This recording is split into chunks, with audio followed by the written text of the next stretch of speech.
ভাই ঘুম হয়নি?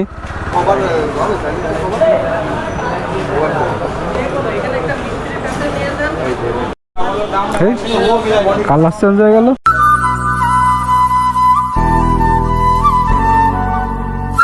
ভোরের আলো কেবল ফুটতেছে, আর প্রায় মেলা দিন পর আমি আবার ভিডিওতে, বিশেষ করে মোটো ব্লগিংয়ে পরীক্ষা চলছিল, থার্ড ইয়ার ফাইনাল চলছিল, এই জন্য আর কি ক্যামেরার পেছনে থেকে শুরু করলাম। তো বাজে এখন সকাল, মানে ভোর আর কি 5:10-12। তো যাচ্ছি হচ্ছে যশোরের উদ্দেশ্যে। কেবল আলো ফুটলো ভোরের, বহুত দিন পর বাইরে দেখলাম। তো কি খবর সবার? আশা করি সবাই ভালো আছেন, আর আমিও অনেক ভালো আছি, যাচ্ছে দিনকাল ভালোই। তো যশোরে কী জন্য যাচ্ছি ধীরে ধীরে জানতে পারবেন। ধীরে ধীরে সব কিছু বলি, তাড়াহুড়ার কিছু নেই, সারাদিন পড়ে আছে, ধীরে ধীরেই বলি। তো প্রথমত হচ্ছে বাবা নামুক, বাবাকে আগে যশোরে যে গাড়িতে উঠাই দিই, কারণ আজকে অফিস আছে, চলে যাবে। তারপরে আমি কি করব না করব জানাবো।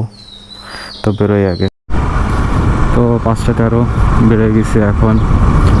আর ভোর একটু ঠান্ডা ঠান্ডা ভাব আছে, ভালোই লাগতেছে, মানে অন্তত গরমের হাত থেকে, মানে ঘরের মধ্যে যে গরমটা লাগছিল সেটা থেকে বাঁচা গেছে। আসলে ভালোই ঠান্ডা ঠান্ডা একটা ফিল আছে।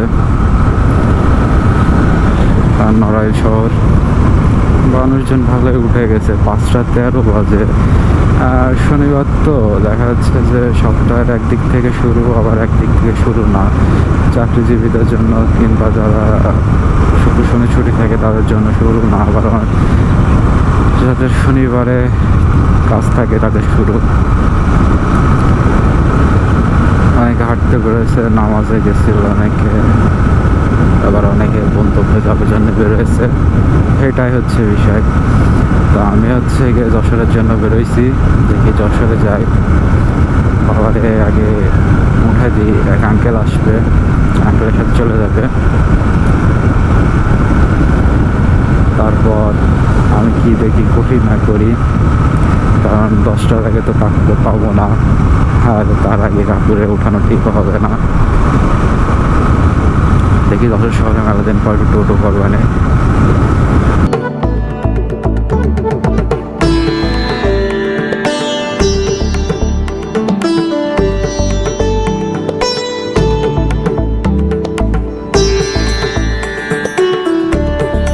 আসলে সকালে ওঠা উচিত, কারণ হচ্ছে মানে বিষয়টা হচ্ছে জীবনের কিছু কিছু পরিবেশ মাঝে মাঝে একটু বদলানো উচিত।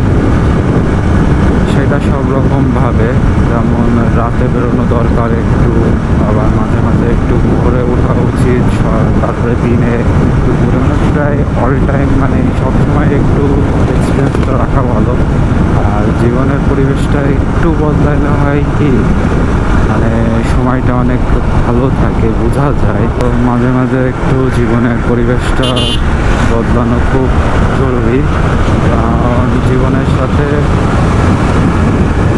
অনেক রকম ঘটনা ঘটে যায় আসলে, যেগুলো অপ্রত্যাশিত। তো সেগুলা জীবন থেকে পার করার জন্য একটু মাঝে মাঝে পরিবেশটা চেঞ্জ করা দরকার।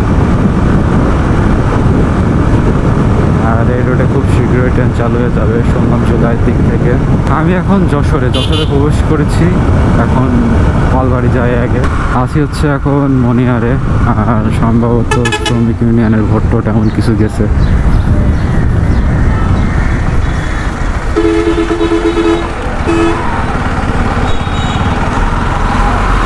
যশোরে আসার পর মনে হচ্ছে যে সকাল 5:50 কিংবা 6টা বাজে, কারণ মানুষজন এখনো সেইভাবে বেরোয়নি। বাসটা যেগুলো হিসাব আলাদা, কিন্তু নড়াইলের এই সাইডে যা দেখলাম, মানে নিজের চোখে যা দেখলাম 5টার দিকে আমি যখন বেরোয়েছি তখন দেখে মনে হলো যে 7-8টা বাজে, মানে 6টা-7টা এরকম। আসি এখন হচ্ছে নিউ মার্কেটে, এক এক করে দিয়ে পার হচ্ছি। না, সকাল হয়েছে, 10-এরও সকাল হয়েছে।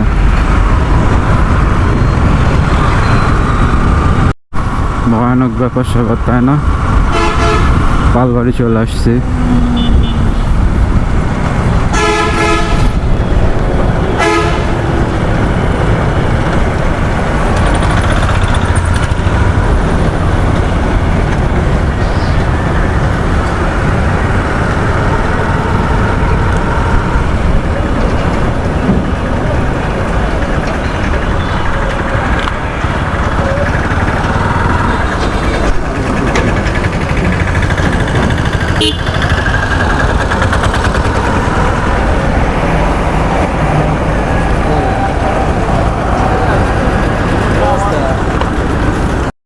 চা খাওয়া লাগবে সকাল সকাল 6টা বাজে।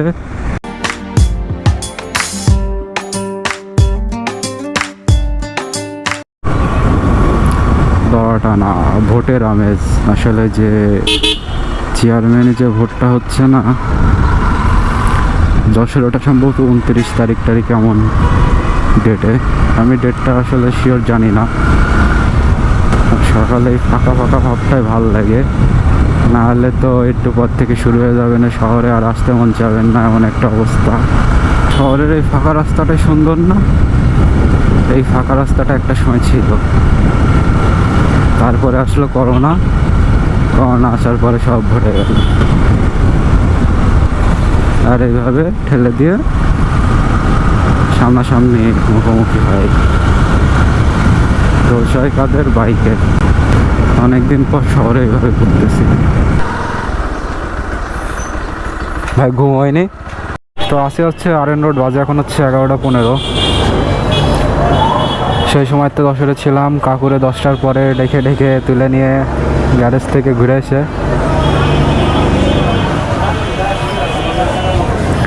এখন কিছু জিনিস নেওয়া লাগবে। সেটা হচ্ছে এই গাড়ির ডাম্পার নেওয়া লাগবে। ডাম্পারের অবস্থা খারাপ, বদলানোই লাগবে। একবার ঠিক করা হয়েছে তো। আর ফগ চেঞ্জ করব। A7 ফগ ছিল, ওটা বয়সের সাথে একটু আলো কমে গেছে, তো সব মেলায় সব নিতে আসলাম। তো সব নিয়ে যাই।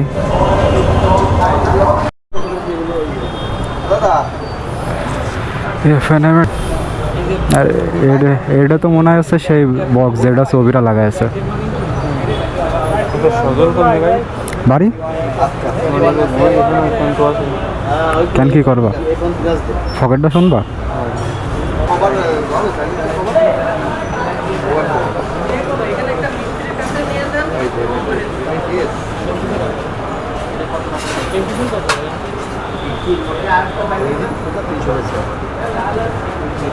ওয়ারেন্টি কার্ড কয় মাসের দেবে নাকি জানি। এখান থেকে 6, 9, 12, 18 এখন কোম্পানি যে কয় ইয়ে দেয়। ওয়ারেন্টি কার্ড মানে বসে থেকে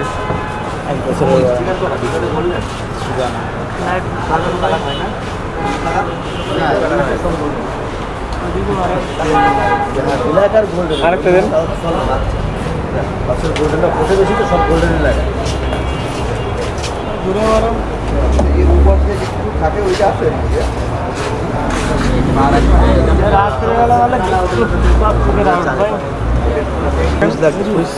কোন হাতের বলে দাও। আচ্ছা, সুইচ কিন্তু আমি ডান হাতে লাগাবো। ওই সুইচ এখানে ওই কোম্পানিরই মাল, এই কোম্পানি এর আবার দুই হাত। কোম্পানির মাল ওই লাগাবেন আপনি, দেখেন ওই কোম্পানির সুইচ ওই কোম্পানির মাল। কোন হাত দেখে নাও। এটা হচ্ছে বাম হাতে, এটা বাম হাতে। তাহলে অন্য কোম্পানির সুইচ দিতে হবে, এগুলো লাগবে। ও এটা বাম হাতের কাকু। এটা হচ্ছে, এটা বাম হাতে। এই দেখো লাগাচ্ছি আছে কিন্তু দুই রকমের। দুই হাতে সুইচ থাকে এর। এগুলো দুই হাতে থাকে, এটা বাম হাতে। সব কিছু দাম শোনা শেষ, সব কিছু শেষ। এখন হচ্ছে টাকাটা তুলে নিয়ে আসি। ওই সুইচ পাইছো? সুইচ পাওয়া যাবে না এটা?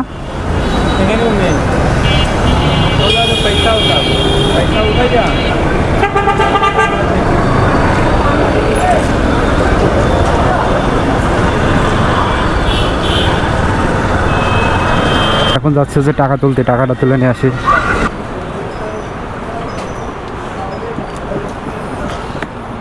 এক বছরের তাই না নাকি? ফগ নিয়ে আসলাম, এবার ডাম্পার নিতে আসলাম। গাড়ির পেছনেরটা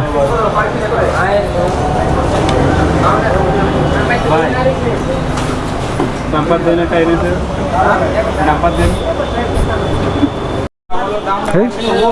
কালার চেঞ্জ হয়ে গেল।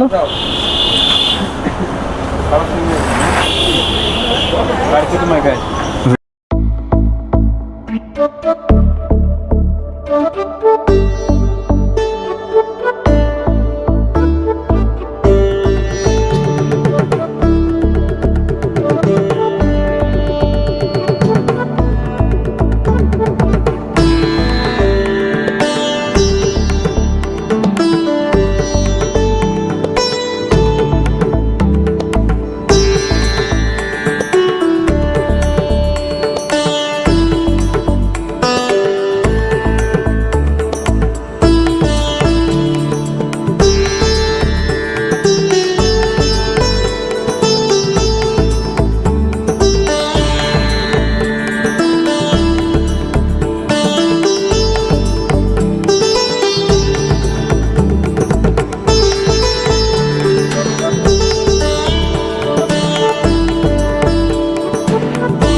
শেষে কাজ শেষ 8:15, এটা হচ্ছে ঘড়ি 1 ঘন্টা পিছায় গেছে গাড়িটা।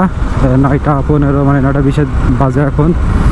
তো সব কাজ শেষ, এখন বেরোচ্ছি বাসার দিকে, নড়াইল চলে যাব। আর এত রাতে যেতে ভয়ও লাগতেছে, কারণ ওই রোডে কিছু অকারেন্স রিসেন্ট ঘটছে।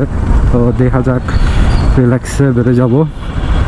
আর সেটা এখনই বলি, করছি বলতে হচ্ছে পিছনের ডাম্পার চেঞ্জ করছি গাড়ির। 55,000 রানিং চলতেছে গাড়ি।